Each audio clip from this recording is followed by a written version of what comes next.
வணக்கம். அரியலூர் மாவட்டம் ஆண்டிமடம் அருகே இளையூர் கிராமத்தில் வருவாய் மற்றும் பேரிடர் மேலாண்மையின் துறையின் சார்பில் மக்கள் தொடர்பு முகாம் மாவட்ட ஆட்சியர் ராணிமேரி ஸ்வர்ணா தலைமையில் நடைபெற்றது.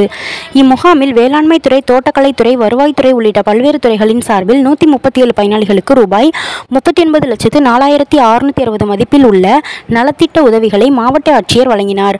மேலும் பல்வேறு துறைகளின் சார்பில் அனைத்து துறை மாவட்ட நிலையிலான அலுவலர்கள் தங்களது துறைகளின் சார்பில் செயல்படுத்தப்பட்டு வரும் அரசின் திட்டங்கள், அதனை பெறும் வழிமுறைகள் குறித்து பொதுமக்களுக்கு விளக்கமாக எடுத்துரைத்தனர்.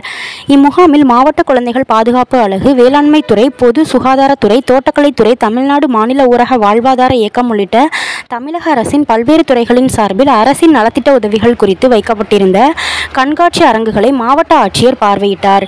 முகாமில் அனைத்து துறை உயர் அதிகாரிகள், பயனாளிகள், பொதுமக்கள் என ஏராளமானோர் கலந்து கொண்டனர். டிஎன் செய்திகளுக்காக அரியலூர் மாவட்ட செய்தியாளர் SP ரவிச்சந்திரன்.